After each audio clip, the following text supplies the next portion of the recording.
Before we begin, please imagine the bell notification is on and you're subscribed to Huna Stories. The room held its breath, and so did I, under the glow of 1,000 tiny starlights draped across the grand hall ceiling. My sister Vivian stood radiant in her ivory rehearsal gown, commanding the crowd like a queen born to rule. Her eyes, sharp as cut glass, found me skulking near the back, where the shadows felt safer. "Before we start," she called out, her voice slicing through the chatter, "drop a comment below. Tell us your city, your story, and when this video ends, share what you do in this moment. Be real. We read every word." Then, with a smile that didn't reach her eyes, she added, "Oh, and make sure she sits in the back. She doesn't belong up front." The words hit like a slap.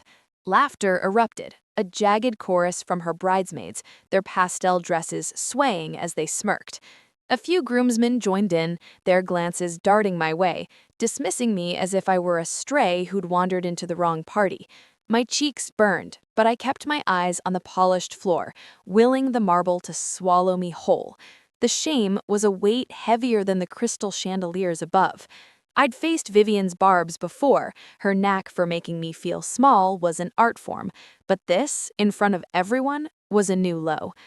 "Don't be mean, Viv," one bridesmaid murmured, her voice half-hearted like she was tossing a crumb to a starving dog. Vivian just flicked her wrist, brushing off the comment as if I were dust on her perfect day. I swallowed hard, my throat tight, my heart pounding with the urge to flee. But then a hand settled on my shoulder, firm, unwavering. The room stilled, the air shifting like a storm was about to break. I turned, and there he was, Julian Voss, the billionaire no one expected to see at a small-town wedding rehearsal. His charcoal suit hugged him like it was tailored by gods, his presence a quiet thunder that silenced the room. His voice, low and deliberate, cut through the tension. "Tell them who you are, Claire." Every eye locked on me. The laughter died. Vivian's smug grin faltered, her confidence cracking like thin ice. My pulse roared, a mix of fear and something fiercer, a spark I hadn't felt in years. I lifted my chin, the weight of her cruelty no longer enough to keep me down. Vivian recovered fast, her laugh sharp but shaky. "Oh, please, she's just Claire, my little sister who's always hiding in corners. Don't make her into something she's not." Her words stung, but they were hollow now, echoing in a room that no longer felt like hers. Julian's gaze swept the crowd, his voice steady as steel. "Strange, because from where I stand, she's the only one here with real strength." Murmurs rippled through the guests. My breath caught. No one had ever spoken for me like that, not against Vivian's reign. Her fiancé, Ethan, tried to intervene, his voice tight. "Can we just focus on the rehearsal?" "No," Julian said, his tone so calm it was chilling. "This ends now." He turned to me, his voice softening, meant only for me. "Claire, they don't get to write your story. Tell them, or I will." My heart hammered, but his words lit a fire. I stepped forward, my heels clicking loud in the silence. "You've all watched her tear me down for years," I said, my voice trembling but growing stronger. "You laughed or you looked away because it was easier to let her make me invisible, but I'm done being your punchline." Vivian scoffed, her eyes flashing. "What, you think you're special now? You're just a nobody in a borrowed dress." I faced her, unflinching. "No, Vivian, I'm the one who built something while you were busy playing queen.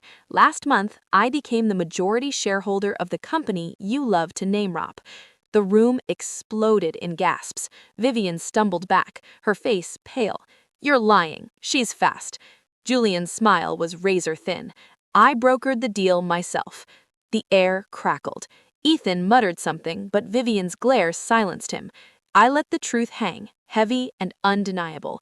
While you were mocking me, I was climbing, higher than you ever dreamed.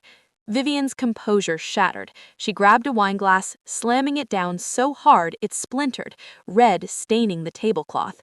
"This is my night," she screamed. Ethan grabbed her arm, his voice low. "Viv, you're making it worse."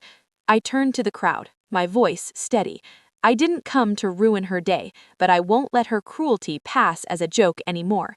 Respect isn't a privilege, it's a choice, and she chose wrong. The guest shifted, some nodding, others stunned. Ethan's face darkened. Vivian, if this is who you are, maybe I need to rethink this wedding. Her gasp was raw, desperate. You don't mean that, but his silence said everything. I didn't revel in her collapse. It wasn't victory, it was clarity. I faced her one last time. You don't get to define me anymore. That power is mine now. As I walked out, Julian at my side, the crowd parted. Whispers followed, but no laughter. Outside, the night air was sharp, freeing. I glanced at him. Why did you stand up for me? His eyes held mine steady. Because you were always worth it. You just needed to see it. I smiled, truly, for years, in silence. The shadow was gone. I was the fire.